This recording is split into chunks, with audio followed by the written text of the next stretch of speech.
Haleluya jemaat GKI Padang. Kita berikan tepuk tangan paling meriah bagi Yesus pada hari ini yang sangat luar biasa. Telah memberikan kita kesehatan, kekuatan sehingga kita bisa beribadah kembali. Coba kita lihat kanan kiri kita, apakah ada damai, sukacita, kemenangan di sepanjang minggu ini. Sekalipun banyak masalah persoalan, akan tetapi yang pasti Roh Kudus senantiasa beserta dengan kita. Amin. Amin. Bapak Ibu saudara kasih, kita bersyukur kita bisa beribadah kembali pada minggu ini 20 Maret 2022 dalam minggu ketiga bagi kita di bulan Maret, dan akan kita diberkati kembali dengan firman Tuhan tentang tuntunan ilahi. Pada minggu lalu kita diberkati bahwa kebebasan, bahwa kita semakin sadar bahwa hidup kita ini adalah untuk melayani Tuhan. Hidup kita ini adalah untuk memberikan yang terbaik bagi diri kita sendiri, bagi keluarga kita, juga bagi sesama kita. Sehingga Tuhan semakin menyatakan rencananya dalam kehidupan kita. Amin. Katakan ke sebelahmu, hidup kita adalah untuk melayani Tuhan, mengasihi Tuhan, dan menjadi berkat bagi sekeliling kita. Bahkan Roh Kudus yang menuntun kita di tiap-tiap hari. Amin. Dan kabar sukacita pada minggu lalu bahwa tanggal 18 Maret 2022 salah satu jemaat atau hamba Tuhan yang berulang tahun yaitu Mariana Tobing. Nah, kita sama-sama mengucapkan selamat ulang tahun 32 ya. Selamat ulang tahun kepada Mariana Tobing. Sehat selalu, semakin juga bersemangat dalam melayani Tuhan. Apa yang dia rindukan, apa yang dia doakan akan Tuhan berikan dalam kehidupannya, bagi keluarganya juga. Amin. Tetap kita dukung pelayanan hamba Tuhan ini akan semakin Tuhan pakai dengan luar biasa. Dan undangan bagi kita kaum bapak dan kaum ibu pada minggu ini hari Kamis tanggal 24 Maret 2022 ada ibadah khusus kepada kaum bapak dan kaum ibu dimulai jam 7 malam di tempat ini.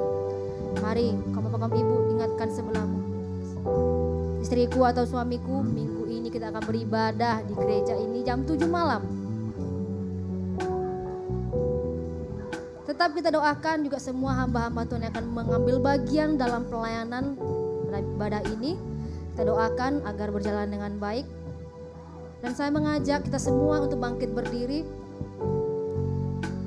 Ada satu ayat renungan yang akan memberkati kita pada minggu ini dalam 1 Korintus 6 ayat 17. Tetapi siapa yang mengikatkan dirinya pada Tuhan menjadi satu roh dengan Dia.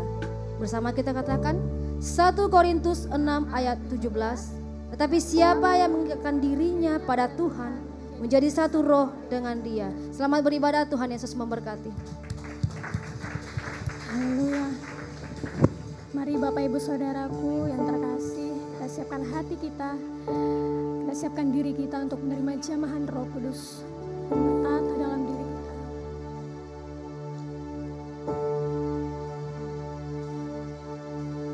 Roh-Mu yang hidup penuhiku, mengalir dalamku.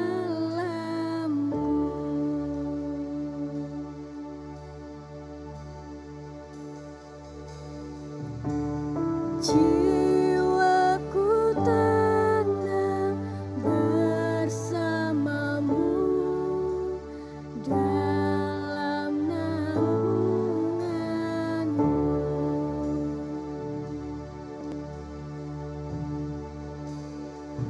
Ku buka hati untuk jamahanmu, berserah di hadirat-Mu. Kau ambil alih seluruh hidupku di altar-Mu, menyembah-Mu.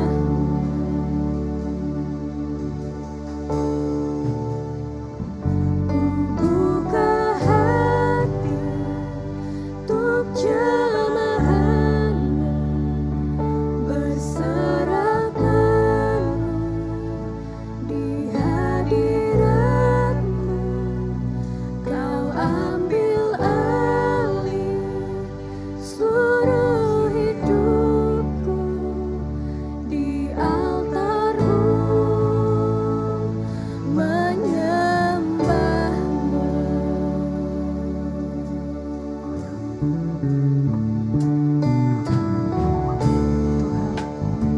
terima kasih.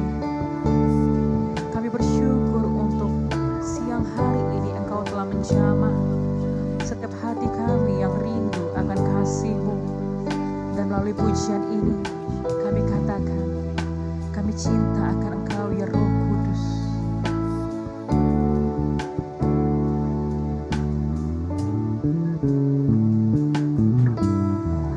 Dengarlah pujian dari hatiku, ku bersyukur selalu kepadamu, ku cintakan Yesus, ku cintakan.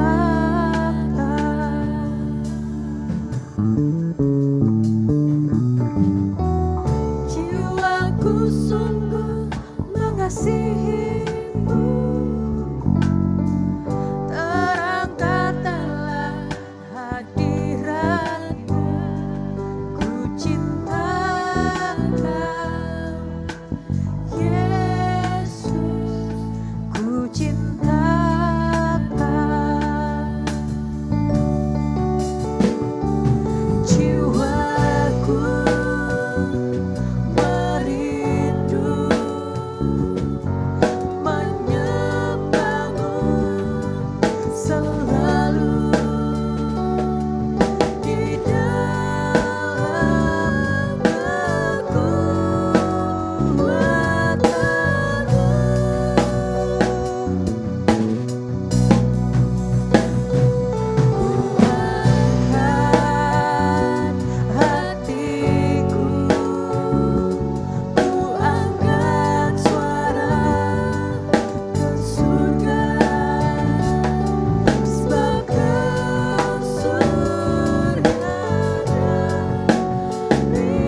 cintakan Yesus, ku cintakan.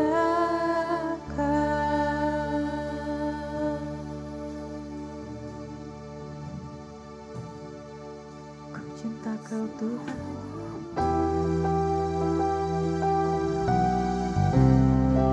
ku cinta Kau ya Bapa.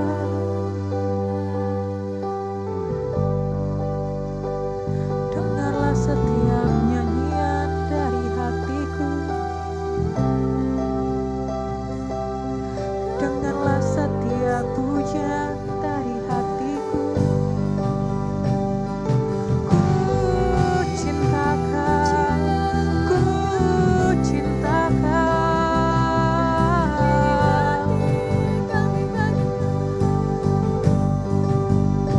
Jiwaku merindu, jiwaku merindukanmu.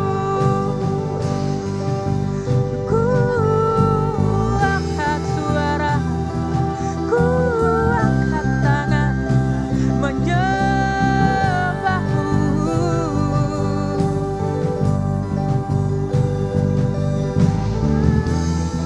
Ini hasrat kerinduanku padamu Tuhan, menemukan wajah-Mu, larut dalam hadirat-Mu, menikmati indahnya hadirat-Mu. Sebab tiada satupun kuasa yang dapat memisahkanku dari kasih-Mu.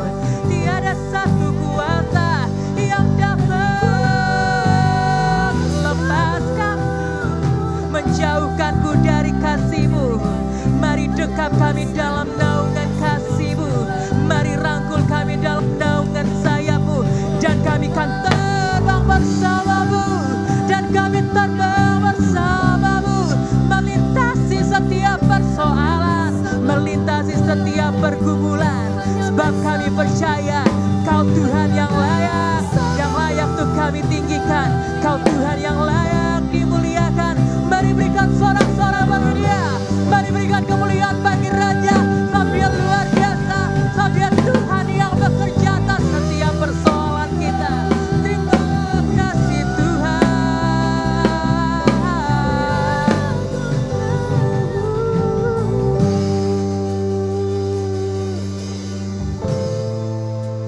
Tiada kuasa yang dapat pisahkan ku dari kasih-Mu.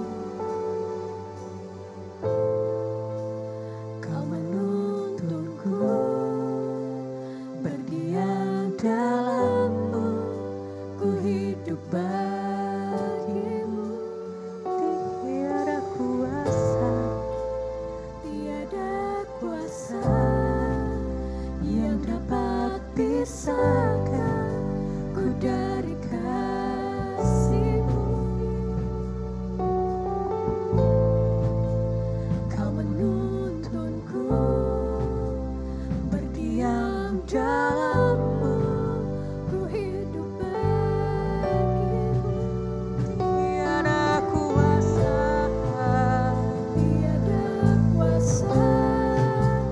yang dapat pisahkan ku dari kasih-Mu.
menaikkan doa ucapan syukur kita kepada Tuhan, bahkan topik-topik doa kita. Mari kita berdoa. Kami mengucap syukur kepadamu Tuhan Yesus, sungguh baik Engkau di dalam kehidupan kami. Kami dapat memuji dan menyembah-Mu di tempat ini Tuhan. Kami dapat menaikkan ucapan syukur kami kepadamu atas perbuatan-perbuatan-Mu yang hebat, yang ajaib di dalam kehidupan kami di sepanjang minggu ini. Kami berterima kasih Tuhan Yesus, anak-anak-Mu, mereka yang sudah membayar uang SPP mereka dan mereka dapat mengikuti ujian tengah semester mereka Tuhan. Terima kasih untuk pertolongan-Mu Bapa dalam pendidikan mereka Tuhan. Kami juga mengucap syukur Bapa bagi jemaat-Mu, mereka yang sudah menemukan Tuhan rumah kontrakan yang baru dan rumah mereka juga dapat dijadikan sebagai tempat ibadah Tuhan. Terima kasih Tuhan, Engkau memberkati mereka, menyediakan rumah yang terbaik bagi mereka Tuhan. Kami juga mengucap syukur Bapa untuk setiap Tuhan misi dan visi daripada pemimpin-pemimpin 4D untuk pertumbuhan setiap anggota-anggota 4D Tuhan. Kami percaya kepadamu visi dan misi yang telah kami susun ini berasal daripada Tuhan, dan semua para pemimpin-pemimpin dapat bergerak bersama dengan Tuhan, bersama dengan setiap anggota-anggota. Terpujilah namamu, kami mengucap syukur Tuhan. Dan pada saat ini juga kami dapat menaikkan doa kami di hadapan-Mu. Kami berdoa Tuhan untuk semua kami jemaat-Mu Tuhan, di mana Tuhan Yesusku kami umat-Mu boleh Tuhan Yesusku bertindak sebagai orang-orang yang sudah Engkau selamatkan, sebagai orang-orang yang sudah percaya kepadamu Tuhan. Engkau Allah yang tinggal di dalam kehidupan kami dan kami tinggal di dalam-Mu Tuhan. Firman-Mu Tuhan ada dalam kehidupan kami, firman-Mu Tuhan yang setiap hari kami lakukan di dalam kehidupan kami, sehingga dari firman-Mu Tuhan kami memiliki pertumbuhan rohani. Dari firman-Mu kami memiliki pengenalan akan pribadi Yesus, akan kehendak-kehendak Tuhan dalam kehidupan kami.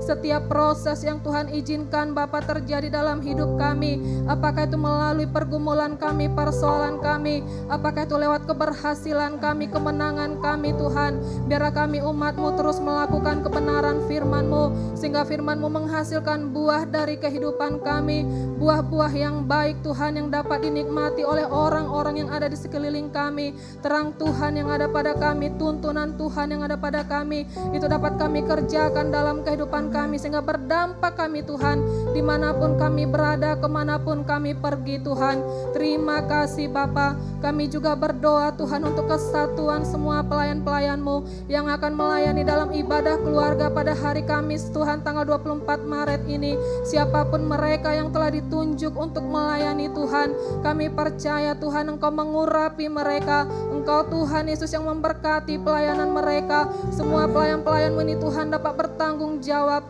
mendoakan pelayanan mereka dengan sungguh-sungguh di hadapan-Mu Bapa. Oh Tuhan, kami percaya semua pelayan-pelayan-Mu dapat memberikan yang terbaik Tuhan dalam ibadah keluarga ini. Mereka juga terbeban akan kehadiran daripada kaum Bapa, kaum Ibu Tuhan pada hari Kamis ini Tuhan. Kami merindukan semua kaum Bapa, kaum Ibu, suami istri yang ada dalam sidang-Mu. Mereka satu hati Tuhan, satu tujuan untuk dapat hadir di tempat ini, memiliki kerinduan untuk mereka Tuhan Yesusku bertumbuh Tuhan di dalam Tuhan Yesusku komunitas mereka, lewat Tuhan Yesusku ibadah di keluarga pada hari Kamis ini Tuhan. Engkau memberkati gembala sidang kami yang akan memimpin ibadah ini. Pertolongan-Mu Tuhan dalam pelayanan gembala sidang kami, tuntunan-Mu bagi hamba-Mu untuk menyampaikan Tuhan firman-Mu, kehendak-Mu bagi semua para suami dan istri Tuhan. Terang-Mu Tuhan Yesusku yang menuntun gembala sidang kami. Kami percaya kemenangan dalam ibadah keluarga ini terjadi, kuasa mujizat Tuhan terjadi dalam ibadah keluarga Bapa. Semua Engkau berkati mulai dari awal pertengahan sampai akhir ibadah, dan semua yang dibutuhkan Engkau Tuhan yang menyediakannya Bapa. Terima kasih Tuhan, terpujilah namamu. Dan di dalam nama Tuhan Yesus kami menolak, mematahkan, menghancurkan yang menghalang-halangi kami untuk kami dapat terus bertumbuh di dalam kebenaran firman Tuhan, dalam pengenalan kami akan pribadi Yesus dalam kehidupan kami sehari-hari, menghalangi kami dapat menghasilkan buah-buah karakter yang baik dalam kehidupan kami, membuat kami takut untuk menyelesaikan pergumulan persoalan kami, yang membuat kami gagal untuk menjadi terang Tuhan bagi sekitar kami tidak berkuasa. Di dalam nama Tuhan Yesus menghalangi kaum Bapa, kaum Ibu dapat bersatu hati hadir dalam ibadah keluarga pada hari Kamis ini. Segala gangguan-gangguan cuaca buruk, segala roh pertengahan pertengkaran tidak berkuasa, tinggalkan di dalam nama Tuhan Yesus, demi nama Yesus. Terima kasih Tuhan, terpujilah namamu, kami bersyukur. Di dalam nama Yesus kami berdoa, haleluya. Sama-sama kita berkata, amin.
Kehidupan kami Tuhan, kami bawa kepadamu sebagai suatu persembahan yang harum dan menyenangkan Engkau saja. Sebagai bentuk ungkapan syukur kami akan salib-Mu yang telah menyelamatkan kehidupan kami. Tuhan, kami sangat bersyukur dan berterima kasih. 6 hari telah Engkau berikan kepada kami semua untuk boleh bekerja, belajar, dan untuk boleh melakukan kegiatan kami semua.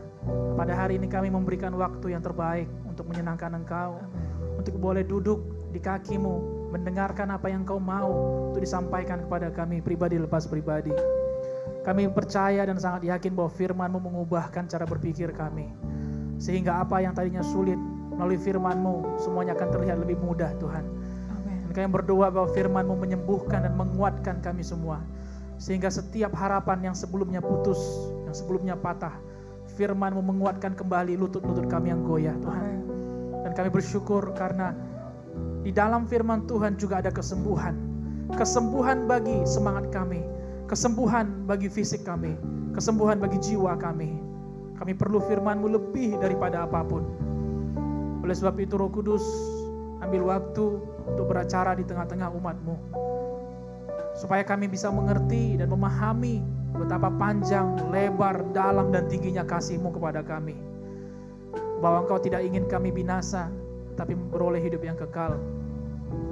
Ambil alih waktu ke depannya, sehingga kami bisa belajar sesuatu, kami bawa sesuatu untuk dapat kembali kehidupan kami masing-masing. Dan kami tidak kembali dengan cara kami yang lama, tapi kami kembali dengan semangat yang baru, kembali dengan cara hidup yang lebih baik, dan kembali dengan nilai-nilai hidup yang lebih baik daripada sebelumnya. Untuk itulah Engkau memanggil kami. Terima kasih Bapak, yang mengucap syukur. Kami siapkan tubuh, jiwa, dan roh kami. Dengan percaya hati kami pun terbuka, telinga kami pun terbuka untuk mendengarkan firman-Mu, sehingga firman Tuhan tidak kembali dengan sia-sia. Dalam nama Yesus kami bersyukur dan berterima kasih. Mari sama-sama kita yang percaya berkata, amin. Amin. Silakan duduk Bapak Ibu jemaat Tuhan. Puji Tuhan, haleluya, dan selamat siang semuanya Bapak Ibu Saudara. Selamat datang di ibadah yang kedua, ibadah pada siang hari ini.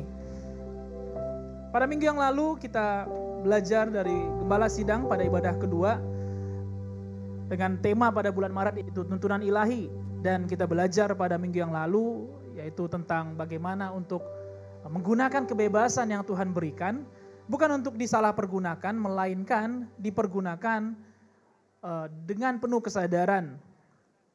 Kita melihat bagaimana contoh yang diambil pada minggu yang lalu, yaitu tentang Petrus, bagaimana ketika setelah dia menyembuhkan orang yang lumpuh di Serambi Salomo, Petrus tidak mempergunakan kesempatan itu untuk mengambil nama bagi dirinya sendiri, melainkan untuk menyatakan bahwa yang mengerjakan itu hanyalah Yesus Kristus saja.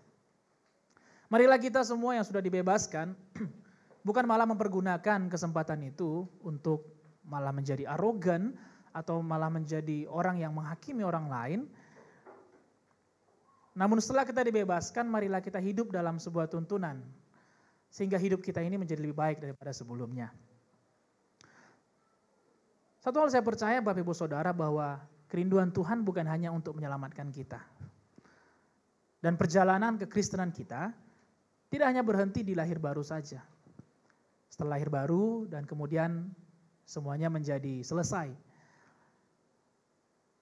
Dan kita pun yang hadir pada hari ini, bahkan juga yang mengikuti ibadah online bersama-sama, saya percaya bahwa hidup kita ini bukan hanya untuk diberkati saja. Menerima berkat, menerima pemulihan, dan menerima jawaban doa kita. Tetapi lebih daripada itu, kita diberkati untuk bisa menjadi berkat. Kita dipanggil untuk menjadi murid, tidak hanya menjadi simpatisan saja, orang-orang yang hanya datang sekali seminggu, namun setelah pulang, kembali kepada kehidupan kita masing-masing, kita kembali dengan cara kita sendiri-sendiri. Kembali kepada kemalasan, kembali kepada kesenangan pribadi kita, kembali kepada ego kita masing-masing. Tidak. Namun kita dipanggil untuk menjadi murid. Nah, artinya kalau dipanggil menjadi murid, berarti kita dipanggil untuk belajar. Di dalam proses belajar, tidak bisa belajar seorang diri. Kita perlu orang lain. Kita perlu guru, dan kita perlu teman-teman untuk belajar. Dalam pelajaran pun gak selalu berjalan mulus. Ada kalanya ada suatu pelajaran yang sulit, atau ada kalanya momen-momen stuck dalam hidup ini. Sehingga kita perlu untuk dituntun. Sehingga kita perlu untuk dituntun. Perlu kehadiran langsung. Sehingga kita bisa menemukan jalan keluar dari apa yang sedang kita sebut kondisi yang stuck. Nah, salah satu permasalahan yang sering kita hadapi berbicara mengenai tuntunan, ini saya bagi dalam dua usia, usia yang tua dan usia yang muda. Bagi mereka yang usianya tua, seringkali merasa tidak lagi perlu dituntun karena sudah kaya dengan pengalaman. Atau kita sebut sudah banyak merasakan pahit dan manisnya, dan asinnya, dan sepetnya, dan segala macam rasa daripada kehidupan ini. Sehingga mereka merasa bahwa dengan bekal pengalaman itu, mereka tidak perlu lagi dituntun. Dan bahkan ada juga yang sangat menaruh kepercayaan pada pengharapan itu, sehingga mereka menuntun orang lain, atau menuntun generasi yang lebih muda dengan pengalaman tersebut. Nah, saya bukan mau berkata bahwa pengalaman itu salah, Bapak Ibu Saudara. Tidak, tetapi zaman ini tidak menyangkut di tahun 90. Dunia ini gak berhenti di tahun 2000. Tetapi dunia ini terus berlanjut. Dan selama dunia ini berlanjut, maka selalu ada yang bisa dipelajari. Dan selalu ada hal yang harus kita pelajari. Kita gak bisa berpegang terus pada hal-hal yang kuno, kepada takhayul-takhayul, kepada mitos-mitos. Jadi pengalaman baik, tapi bukan karena banyaknya pengalaman kita, lalu kita berhenti belajar. Permasalahan yang kedua pada generasi yang lebih muda. Mereka merasa gak perlu dituntun, atau kami merasa gak perlu dituntun, karena terkadang tuntunan itu seperti sebuah kekangan. Rasanya seperti sebuah kurungan, sehingga kayaknya lebih baik kalau tidak usah dituntun. I wanna be free. Apalagi kita kan sudah dimerdekakan. Saya mau bebas. Itu sebabnya minggu lalu Gembala Sidang menyampaikan bahwa kebebasan yang diberikan Allah adalah kebebasan yang mesti dipergunakan dengan sebuah kesadaran. Karena kebebasan tanpa kesadaran akan menjadi sebuah arogansi. Dan setiap arogansi pasti akan merusak kehidupan kita. Karena sering kali anak-anak muda merasa, aduh dituntun itu kayaknya sebuah kekangan. Saya mau sekehendak hati saya saja. Ketika didorong merasa, aduh tunggulah belum waktunya, belum momennya, belum pas, tunggu dulu. Akibatnya kita menjadi berhenti di jalan. Berhenti di dalam proses kita. Karena gak mau dituntun. Dan akibatnya karena yang muda masih kurang pengalaman, akibatnya menjadi tersesat. Karena mau jalan sendiri, gak mau tuntunan, dan kurang pengalaman. Itu sebabnya Bapak Ibu Saudara, hidup kita sebagai manusia dan sebagai anak-anak Tuhan, kita perlu dituntun. Dan ini tidak bicara hanya mereka yang muda saja, apakah muda secara usia atau muda secara rohani, tidak. Tetapi setiap kita, apakah muda, apakah tua, kita sama-sama perlu dituntun dalam kehidupan ini. Selagi dunia ini masih ada, itu adalah kesempatan bagi kita untuk belajar. Dan dalam sebuah proses pembelajaran perlu sebuah tuntunan. Dalam sebuah proses belajar perlu ada tuntunan. Boleh katakan kiri kanannya, dalam setiap proses belajar mesti ada tuntunan. Nah puji Tuhan, saya mau memulai sermon pada hari ini dengan sebuah cerita. Bapak Ibu Saudara melihat bahwa Kijang Legenda jadi lagi tidak ada di depan. Itu bukan dijual, jadi kalau ada rumor itu dijual, saya mau menegaskan dari sini itu belum dijual dan tidak dijual. Oke? Nah, jadi beberapa kali, saya akan mulai dengan cerita tentang ini karena ternyata dari proses tentang Kijang ini saya belajar banyak bagaimana tentang tuntunan ilahi. Bukan Kijang ini tuntunan ilahi ya, maksud saya bukan. Nah, jadi beberapa waktu yang lalu saya tanya kepada ibu dan saya katakan, "Mah, ini gimana Kijang ini ceritanya? Mau kita jual ya kita jual atau enggak dijual?" Kalau bicara tahun-tahun sebelumnya pelin-pelan, kadang jual, kadang enggak jual, kadang jual, kadang enggak jual. Setiap kali bertemu pembelinya enggak jadi, bertemu pembelinya enggak jadi. Kemudian saya katakan, "Ma ini gimana jadinya? Kita jual apa kita tahan?"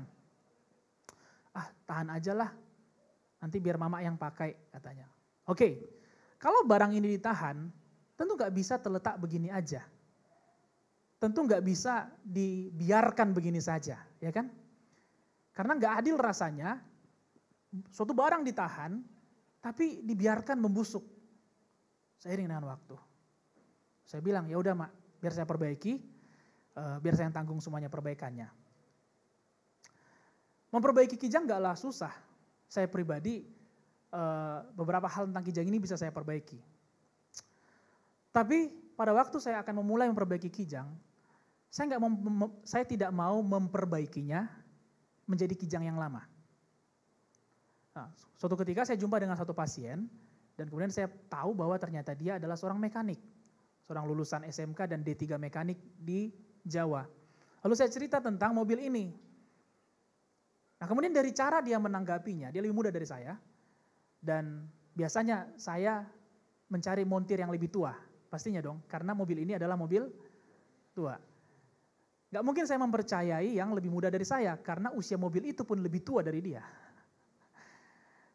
Tapi dari cara dia menanggapinya, seolah-olah dia mengerti akan Kijang itu. Terus saya katakan, kalau gitu kapan bisa kita mulai?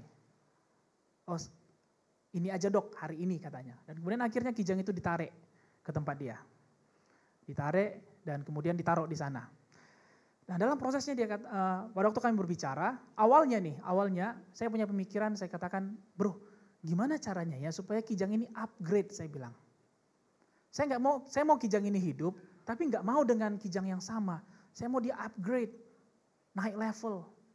Karena Kijang ini kalau hidup, saya pikir gini, kalau Kijang ini nanti diperbaiki, lalu kembali dengan Kijang yang lama, Kijang ini boros.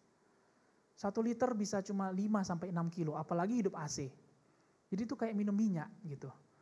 Kayaknya harus bawa SPBU kemana-mana. Saking borosnya. Terus saya pikir kalau nanti diperbaiki, lalu ibu yang make, pasti dia pun mengeluh. Ya kan? Dia akan pikir, lebih baguslah saya naik mobil saya, lebih hemat daripada saya naik mobil tua ini. Karena lebih boros. Oh, saya katakan, dalam hati saya bilang, kijang ini harus diperbaiki, tapi tidak boleh kembali dengan kijang yang lama, harus dengan lebih upgrade. Lalu saya tanya, sudah bilang, Dok, kalau gitu kita jadikan injeksi saja katanya. Mutakhir sekali cara berpikirnya, injeksi. Dan kemudian kami cari cara, rupanya itu sangat sulit. Lalu kemudian dia bilang gini, Dok, saya punya kenalan di Jogja, karena dia sekolah di Jogja, coba hubungin si Anu katanya, coba hubungin om ini, dia lebih tua, jauh lebih tua dari bapak di Jogja. Karena kami menyadari bahwa untuk upgrade atau untuk memperbaiki kijang ini, kami berdua bisa. Tapi untuk mengupgrade-nya lebih baik, kami nggak bisa. Dan kemudian saya buka bicara dengan salah satu teknisi di Jogja, dan sembari berbicara, ada satu hal yang mengena bagi saya. Pada waktu saya asik tanya-tanya, jadi saya udah janji beli barangnya nih, tapi belum saya beli, saya udah nanya-nanya sama dia mengenai ilmunya.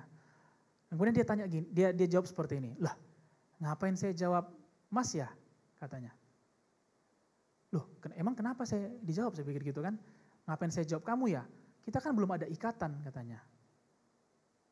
Terus saya pikir, benar juga ya, barangnya aja belum saya beli, lalu saya menguras ilmunya. Terus lalu saya tanya, lalu Om apa ikatannya? Ya tentu jelas, yaitu saya perlu bayar harga untuk beli barangnya. Kemudian saya bayar harga yang lumayan besar untuk beli barang-barang yang dipesan dan kemudian barang itu sampai. Nah setelah barang itu sampai, di dalam barang itu ada kertas petunjuknya. Tapi tidak mudah dimengerti. Ya mungkin perbedaan bahasa di Jawa dengan bahasa kita di Sumatera. Dia menggunakan bahasa Indonesia sih, tetapi ada beberapa kosakata yang kami tidak mengerti. Terus dia buat di bawahnya, bila tidak dimengerti, silakan hubungi nomor ini, tapi jangan di jam kerja. Itu menurut kami kabar baik. Karena ada orang yang cuma ngasih petunjuk, tapi nggak mau dihubungi. Dan ada banyak hal yang kami tidak mengerti dalam membaca petunjuk mengupgrade. Saya mau ganti menjadi suatu hal yang lebih baik dari kijang itu. Dan setiap hari saya menelepon dia atau saya menchatting dia mana yang lebih bisa, apakah chat atau telepon. Dan dari situ dia terus menuntun, oh itu kurangnya di sini, oh itu mungkin bocornya di sini, oh itu kamu rapetin lagi, oh itu kamu harus lebih panjangin lagi pernya atau potong lagi. Sehingga apa yang tadinya terlihat sulit menjadi lebih mudah dan bisa diaplikasikan. Nah, seiring kami pun terus mengerjakan, berulang kali dia bilang gini, ya udahlah kalau bingung kirim aja karbunya kemari, biar saya yang kerjakan katanya. Terus teknisi yang saya ini bilang, Dok kalau kita kirim, nanti suatu saat ini ada gangguan, kita nggak bisa memperbaikinya. Biar kita aja, semati-matinya biar kita yang coba, katanya. Lalu saya berulang kali teknisi yang di Jogja ini pun marah, mungkin itu penyakit orang tua ya, suka marah-marah. Terus saya bilang, Mbah jangan marah-marah lah, kami juga masih muda saya katakan.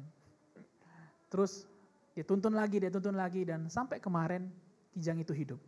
Dan tenaganya besar sekali, bisa ngespin bannya, gitu. Ya walaupun kerangkengnya masih buruk, ya nanti saya perbaiki yang itunya. Tapi mesinnya sudah jauh lebih baik. Tingkat penggunaan BBM-nya pun masih harus kami setel, tapi sudah jauh lebih baik. Sudah mendekati 18 sampai 19 dan kami mau lebih baik lagi. Tetapi kemarin kijang itu sudah hidup, tidak pincang, kencang, dan tenaganya jauh lebih baik daripada kijang sebelumnya. Saudara cerita ini Bapak Ibu Saudara, pada waktu saya menulis firman Tuhan ini, bukankah tuntunan ilahi akan jauh lebih baik daripada tuntunan manusia?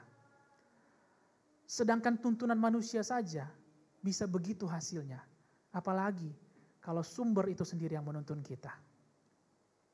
Dari cerita ini ada 4 hal yang mau saya bagikan. Yang pertama, bahwa tuntunan selalu berawal dari kerinduan.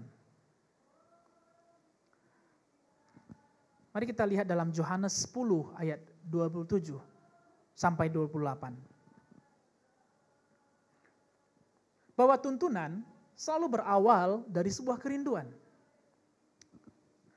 Yohanes 10 ayat 27 sampai 28, mari kita baca.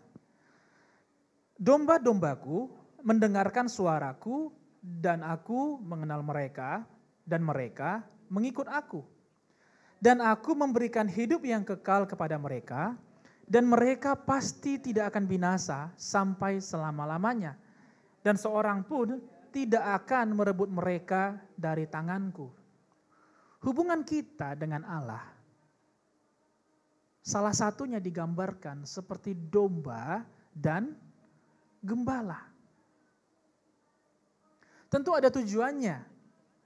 Kenapa hubungan kita digambarkan domba dan gembala? Kenapa tidak seperti singa dan pawang? Kenapa tidak seperti binatang peliharaan dengan owner? Tetapi kenapa Alkitab menggambarkan hubungan kita seperti domba dan gembala? Ada banyak hal yang bisa kita pelajari dari domba dan gembala. Domba adalah binatang yang gak bisa jalan tanpa dua hal. Satu tanpa gembala, dua tanpa kawanannya. Itu sebabnya kita gak akan lihat domba solo karir. Karena mereka gak bisa berjalan sendiri. Berbeda halnya dengan kambing ataupun binatang lainnya. Binatang ternak lainnya. Apalagi ayam kampung, sangat bisa solo. Itu. Makanya memeliharanya tidak sulit, ditaruh di mana saja. Yang penting ada sumber makanannya, dia bisa hidup. Tapi domba, mereka perlu dua. Satu gembala dan dua kawanan. Karena ketika domba itu keluar dari kawanannya, atau tidak memiliki gembala, maka domba itu menjadi santapan yang empuk bagi binatang buas. Domba nggak bisa lindungi dirinya sendiri. Domba juga nggak bisa dilindungi kawanannya. Tetapi ketika gembala itu hadir, maka gembala itu yang menjadi pembela bagi domba tersebut. Sama seperti cerita Raja Daud sebelum dia menjadi raja, dia adalah seorang gembala daripada domba kepunyaan ayahnya. Dan diceritakan bagaimana Daud membunuh beruang, membunuh singa yang berusaha untuk menerkam domba peliharaannya. Jadi domba gak bisa bela dirinya sendiri. Nah selain itu, tanpa gembala, domba akan tersesat.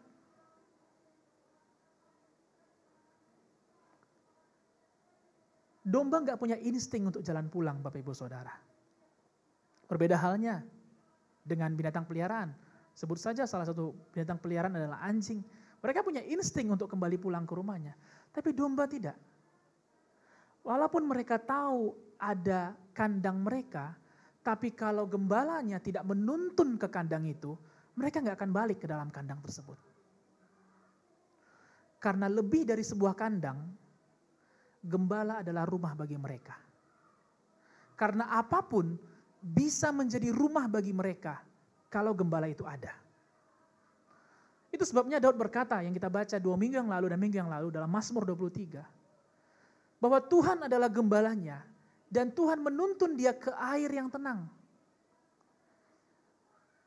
Karena rumah bagi domba bukanlah kandang itu sendiri, tapi rumah bagi dia adalah kehadiran gembala itu. Sehingga everywhere, every place bisa menjadi kandang bagi mereka selama gembalanya ada di sana. Tuntunan berasal dari kerinduan. Ayat 27 tadi berkata bahwa domba-domba Allah mendengarkan suaranya. Nah 3 hal, ini adalah ciri domba yang baik. Yang pertama, domba yang baik mendengarkan suara gembalanya. Anak Tuhan yang baik mendengarkan suara tuntunan ilahinya. Dan yang kedua, gembala mengenal mereka. Gembala mengenal domba-dombanya. Kenapa dikenal? Karena domba-domba itu tetap berada dalam kawanannya. Dan yang ketiga, domba-domba itu mengikuti gembalanya. Ini adalah 3 ciri domba yang baik, Bapak Ibu Saudara. Karena kita digambarkan domba dan Allah digambarkan sebagai gembala kita. So, untuk menjadi domba yang baik, yang pertama kita perlu mendengarkan. Yang kedua, kita perlu dikenal. Dan yang ketiga, kita perlu mengikuti.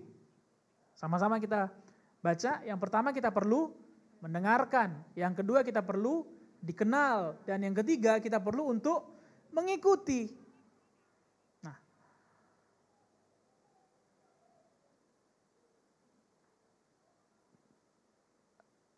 oleh sebab itu domba memiliki kerinduan untuk mengikuti gembalanya. Karena dia tahu bahwa di luar atau ketika dia tidak bersama dengan gembala itu, dia hanya akan menjadi mangsa bagi binatang buas.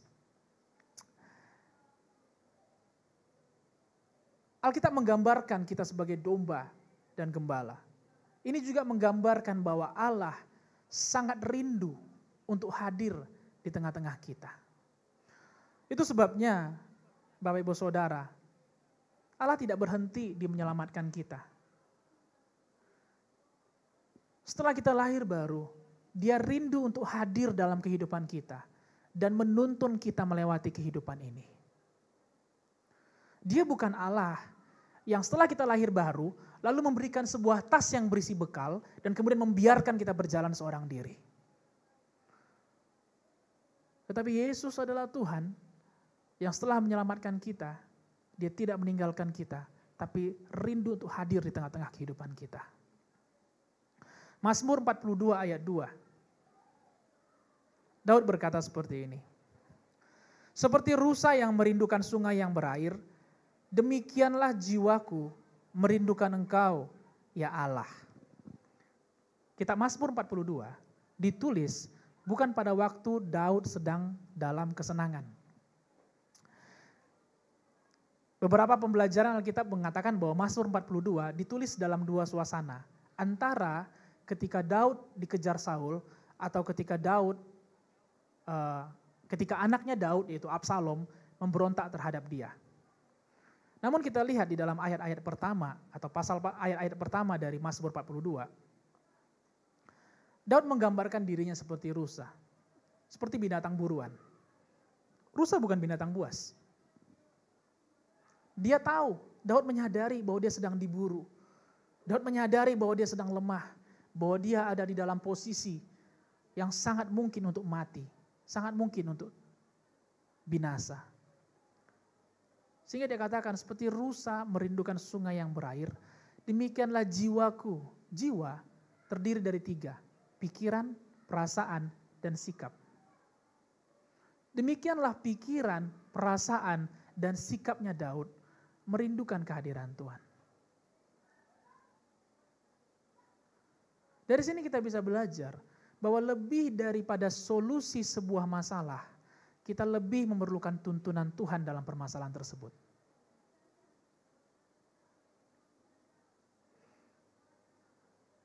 Daud menyadari bahwa lebih daripada selesainya atau kelarnya sebuah masalah, ia memerlukan tuntunan Allah yang menyegarkan jiwanya. Tentunya kita lihat bagaimana jiwa Daud sangat kering pada waktu itu. Sedang diburu, sedang mengalami pemberontakan. Anaknya sendiri yang memberontak.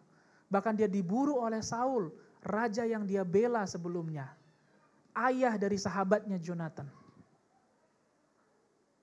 Kita lihat bagaimana Daud begitu kering jiwanya, tapi dia tahu bahwa kalau Allah yang berdiri sebagai gembalanya, maka ada sungai yang mengalir di dalam jiwanya.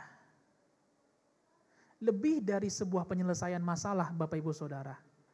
Lebih dari perubahan kehidupan kita. Kita lebih memerlukan tuntunan gembala kita. Dari ayat ini kita juga belajar bahwa pertolongan Allah datang dalam bentuk tuntunan. Sekali lagi, bahwa pertolongan Allah datang dalam bentuk tuntunan. Tidak serta-merta atau tidak selalu pertolongan Tuhan itu seperti simsalabim. Like a magic. Ya bukan berarti itu tidak terjadi, itu pun terjadi. Tapi seiring perjalanan kita, seiring usia kita bertambah, kedewasaan kita, seiring usia kita dalam mengikut Tuhan, pertolongan Tuhan datang dalam bentuk tuntunan. Mudah bagi kami untuk kirim saja karbunya, lalu terima jadi, bayar saja upah daripada teknisi yang di Jogja. Tapi saya teringat akan apa yang dikatakan oleh teknisi yang di Padang ini, dia katakan, "Dok, kalau kita kirim, nanti setiap kali ada masalah pada karbu karena karbunya udah gak biasa lagi, ada banyak hal yang kami ubah di dalam karbunya. Kalau ada masalah terjadi di karbu ini, maka setiap kali ada masalah, kita akan kirim terus. Ya enak memang kirim bayar, gak susah kan, uang bisa dicari. Tapi kalau kita belajar, kita agak sabar sedikit, suatu ketika ada masalah pada karbu yang kita sudah modif ini, kita nggak perlu kirim-kirim, kita bisa kerjakan di sini, dia katakan. Dan demikian juga, hidup ini bukan kalau ada masalah, bawa sama Tuhan, Tuhan lalu selesaikan. Hidup ini bukan hanya tantangan, datang sama Tuhan, Tuhan yang selesaikan tantangannya, Bapak Ibu Saudara. Tapi kita perlu katakan, sampaikan dalam doa kita, Tuhan tuntun saya.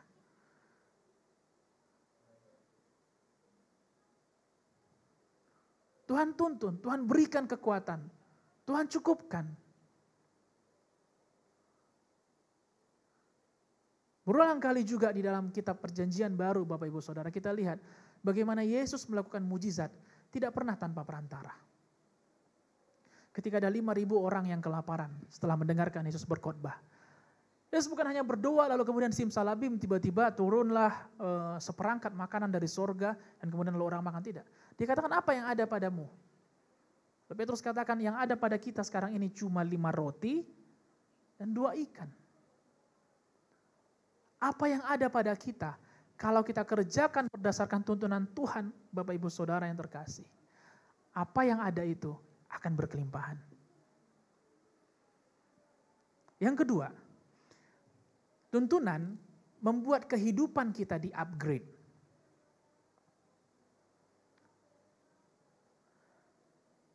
Kalau hari ini kita putuskan, yang penting kita cukup hidup saja, saya bisa pastikan bahwa kita adalah orang-orang yang gak butuh Tuhan. Yang penting cukup hidup aja deh, cukup makan aja. Cukuplah yang penting naik kelas, gak usah juara pun gak masalah. Cukuplah segini-segini saja usaha saya gak mau naik lagi. Pelayanan saya, 4D saya segini-segini sajalah, saya gak mau lebih lagi. Cukup segini saja. Bagi orang-orang yang memutuskan seperti itu, untuk ya sudahlah segini saja. Saya mau katakan bahwa mereka sama dengan tidak memerlukan Tuhan dalam kehidupannya. Karena orang yang memerlukan tuntunan Tuhan adalah orang yang mau di-upgrade kehidupannya. Yang mau naik level kehidupannya. I'm not talking about the money. Saya nggak hanya bicara tentang uang, saudara-saudara. Tetapi orang-orang yang mau kehidupannya lebih baik, nilai hidupnya lebih baik. Orang yang mau cara berpikirnya lebih baik. Orang yang mau jiwanya segar terus. Mereka yang memerlukan Tuhan. Mereka yang memerlukan tuntunan Tuhan. Amsal 2 ayat 6 sampai 9. Amsal 2 ayat 6 sampai 9. Mari kita baca bersama-sama. Karena Tuhanlah yang memberikan hikmat. Dari mulutnya datang pengetahuan dan kepandaian.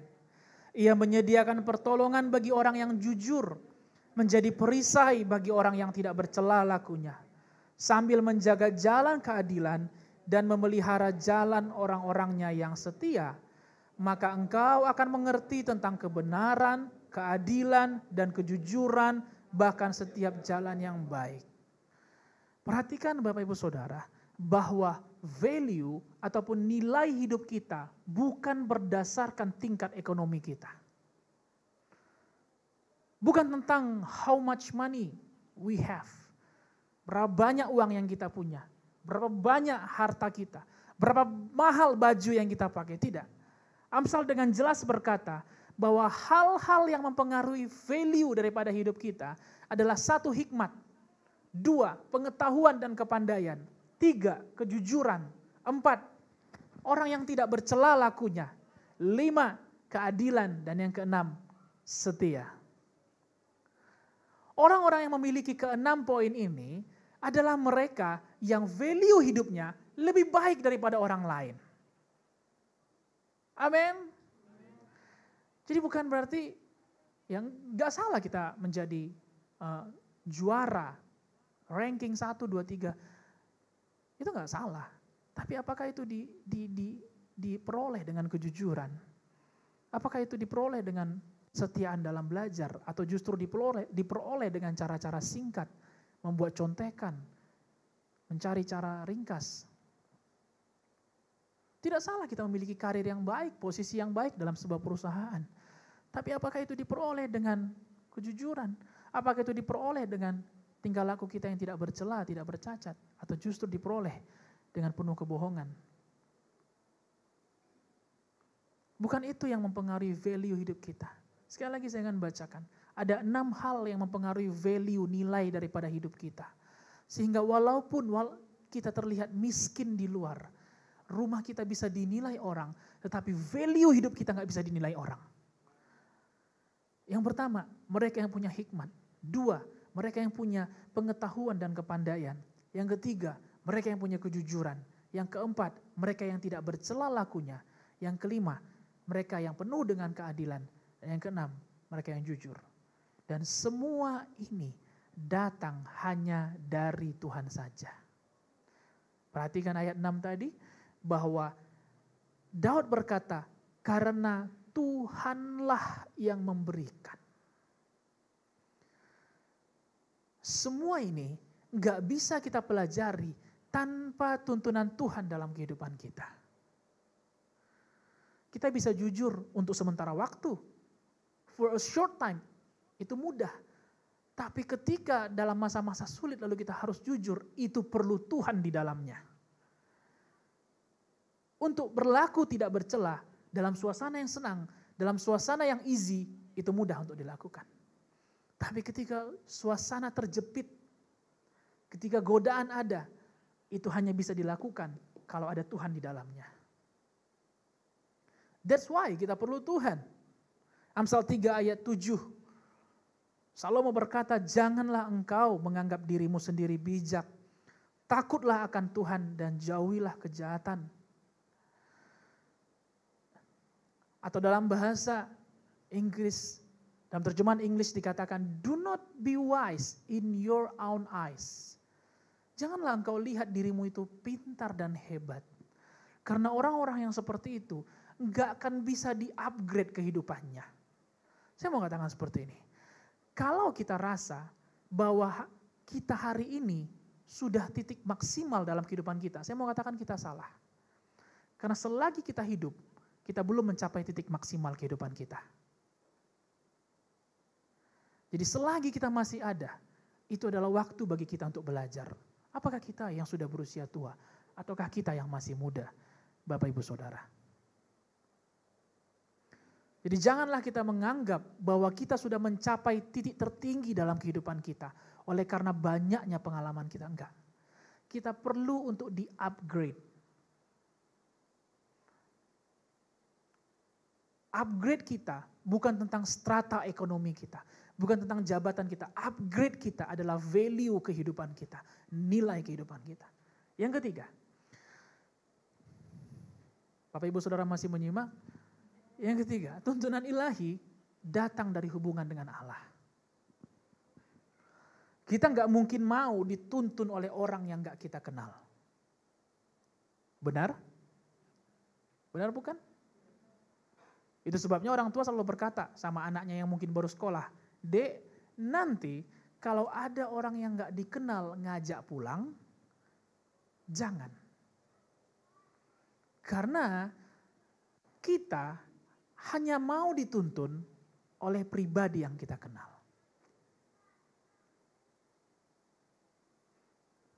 Bagaimana mungkin kita bisa dituntun Allah kalau kita tidak punya hubungan dengan Allah?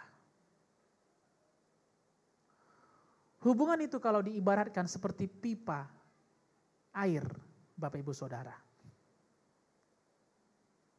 Hubungan itu seperti pipa air. Kalau pipa itu tertanam ke dalam sumber yang kumuh, sumber yang kotor, bisa dipastikan maka air yang keluar dari keran adalah air yang bersih. Air yang kotor. Tidak mungkin kecuali pipa itu punya filter ya, atau mungkin ada filter lagi yang dibuat. Tetapi kalau pipa penghubung langsung, kalau dia ditanam ke dalam sumber yang kotor, air yang keruh, maka ujungnya akan mengalir air yang keruh. Namun kalau dia menancap kepada sumber yang jernih, maka ujungnya adalah air yang jernih. Demikian juga kita. Kehidupan kita akan mengeluarkan cara-cara yang biasa kalau kita tertanam ke dalam dunia. Namun kehidupan kita akan mengeluarkan hal-hal yang ajaib, supranatural, kalau hidup kita terhubung kepada Allah. Hal-hal supranatural dan pertolongan yang kelihatannya mustahil akan terjadi ketika kita membangun hubungan kepada sumber ilahi, yaitu Allah. Saya bacakan sekali lagi.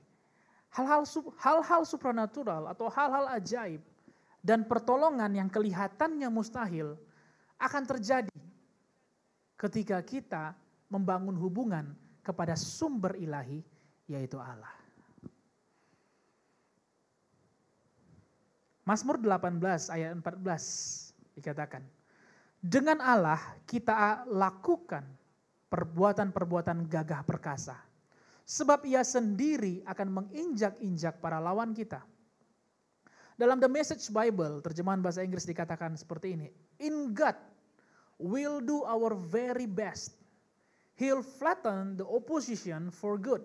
Terjemahannya kurang lebih seperti ini. Dalam Tuhan, kita akan melakukan yang terbaik dari kita. Dia sendiri atau Tuhan sendiri yang akan meratakan musuh kita selama-lamanya. We cannot do our very best ketika kita jalan dengan kehendak kita sendiri. Kita hanya bisa melakukan yang terbaik dari kita. Menjadi orang tua yang terbaik, menjadi anak yang terbaik, menjadi pemimpin yang terbaik, menjadi siswa yang terbaik, menjadi ketua OSIS, ketua kelas yang terbaik. Kita hanya bisa mengeluarkan yang terbaik dari kita when we choose to live in God. Ketika kita memutuskan untuk hidup di dalam Tuhan. Amin. In God, we will do our very best. Nah itu sebabnya, bila hubungan dengan dunia yang kita pertahankan, maka yang keluar dari hidup kita, pastilah cara-cara duniawi. Sebaliknya, bila kita membangun hubungan dengan Allah, maka kita akan mengeluarkan yang terbaik dari kehidupan kita. Untuk mempertahankan hubungan dengan sebuah hubungan, saya nggak hanya bicara hubungan dengan Allah. Untuk mempertahankan suatu hubungan, ada harga yang harus dibayar. Agar suami dan istri langgeng, tentu ada harga yang harus dibayar. Untuk mempertahankan hubungan orang tua dan anak tetap baik, ada harga yang harus dibayar. Benar bukan? Demikian juga, untuk menjaga hubungan kita dengan Tuhan tetap baik, ada harga yang perlu kita bayar. Harganya adalah menanggalkan manusia lama kita. Saya bacakan dalam Efesus 4 ayat 20 sampai 24 dalam terjemahan Alkitab yang mudah dibaca. Efesus 4 ayat 20 sampai 24. Tetapi cara hidup seperti itu bukan yang kamu pelajari ketika kamu mulai mengenal Kristus. Kamu telah mendengar tentang Kristus dan di dalamnya kamu diajarkan kebenaran yang ada di dalam Yesus. Karena itu, sehubungan dengan cara hidupmu yang lama, berhentilah hidup dalam kejahatan seperti yang kamu jalani sebelumnya. Cara hidup yang lama itu akan semakin buruk karena manusia dibohongi oleh kejahatan yang ingin mereka lakukan. Jadi, hati dan pikiranmu harus diperbaharui. Jadilah manusia baru yang diciptakan serupa dengan Allah, benar-benar baik dan menyenangkan Allah. Memang ini harga yang tidak mudah untuk dikerjakan, Bapak Ibu Saudara. Namun ketahuilah bahwa semakin hati dan pikiran kita diperbaharui, semakin kita terhubung dengan Allah. Dan dengan begitu, semakin kita berjalan dalam tuntunan ilahi. Ada harga yang harus dibayar. Yang keempat, yang terakhir, bahwa ada kehidupan saat berjalan dalam tuntunan ilahi. Saya mengundang teman-teman yang melayani untuk maju ke depan sebelum kita mengakhiri ibadah pada hari ini. Yang keempat, bahwa ada kehidupan saat berjalan dalam tuntunan ilahi. Yohanes 1 ayat 4-5. Saya bacakan dalam terjemahan sederhana Indonesia. Di dalam diri firman itu ada kuasa yang memberi kehidupan kepada semua makhluk. Dan kuasa kehidupan itu seperti terang yang menyinari hati manusia. Jadi firman itu juga disebut terang dunia. Dia bersinar di dalam kegelapan dan kegelapan tidak bisa menutupi cahayanya. Tuntunan dari Allah tidak bisa ditutupi oleh kegelapan dunia. Justru biasanya semakin gelap sesuatu, semakin mudah kita melihat terang. Seharusnya kuncinya adalah mata.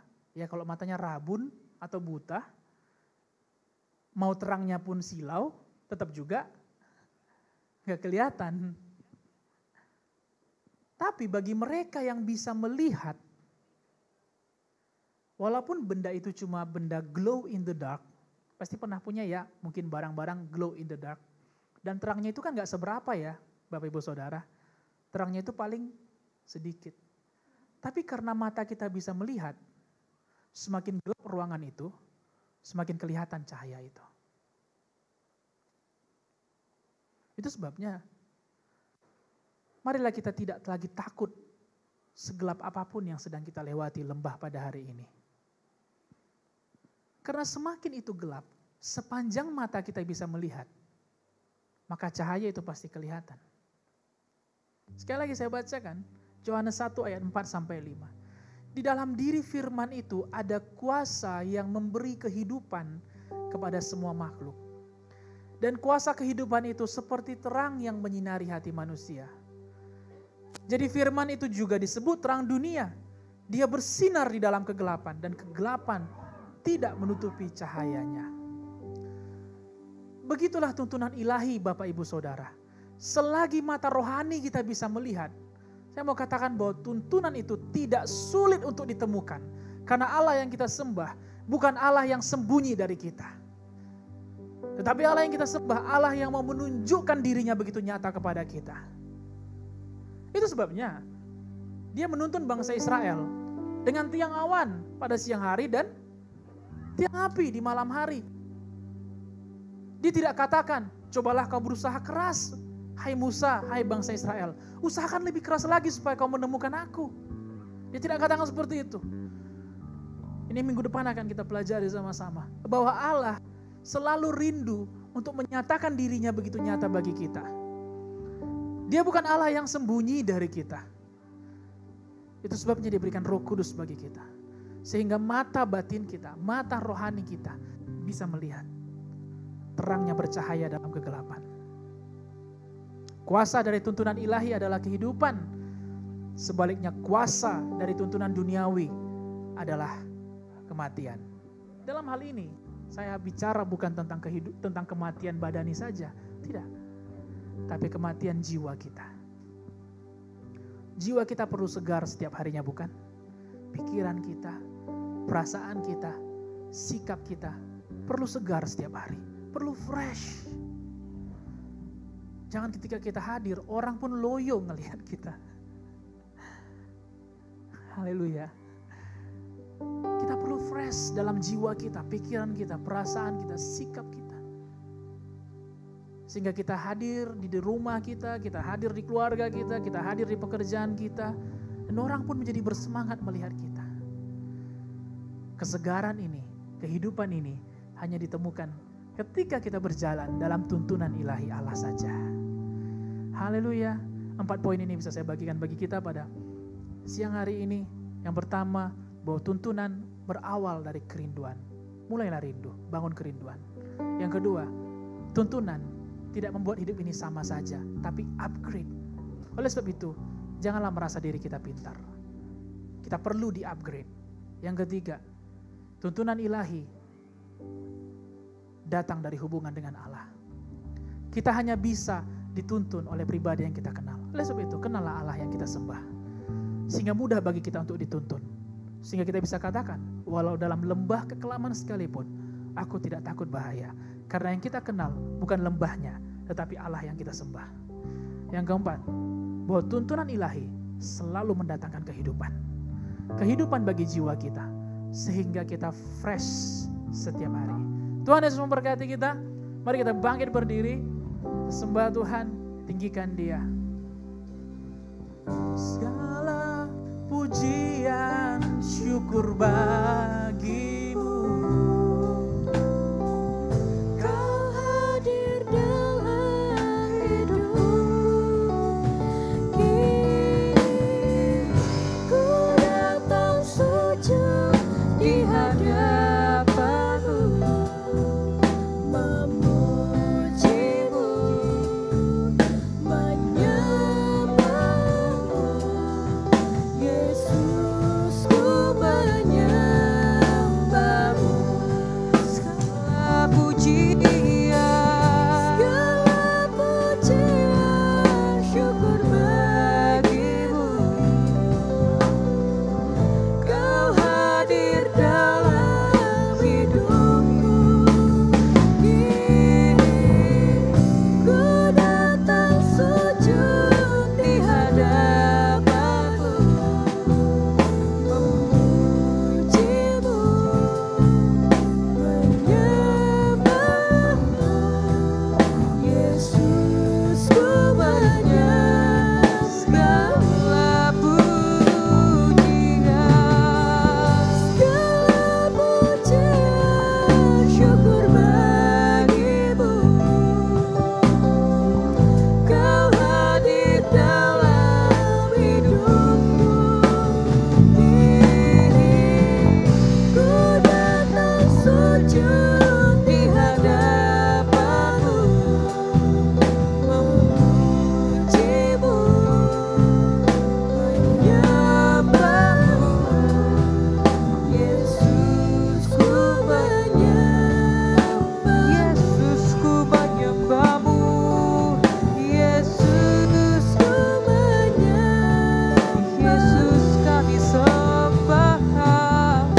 Yesus, ku menyembah-Mu.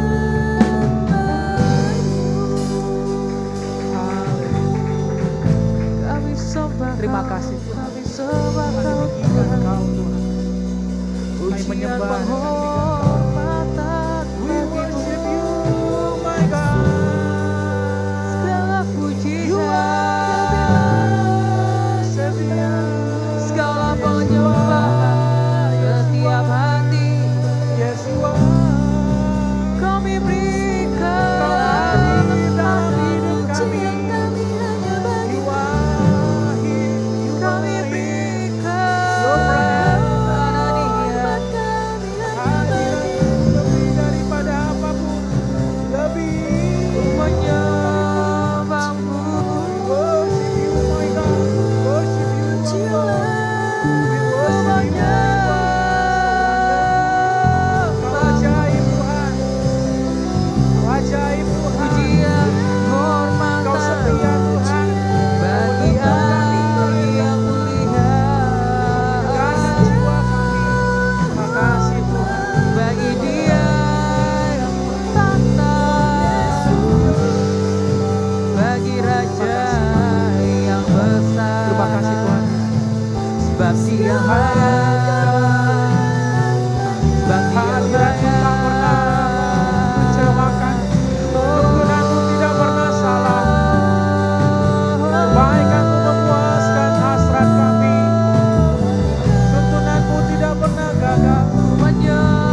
hadir Tuhan.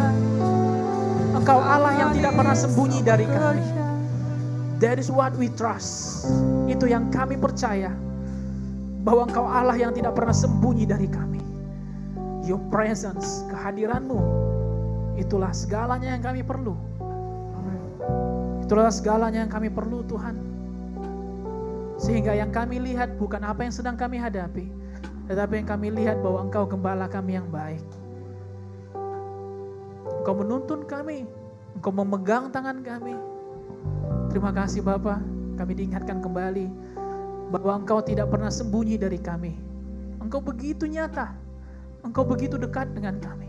Engkau tiang awan, Engkau tiang api. Engkau tiang awan dan tiang api bagi kami. So we can see.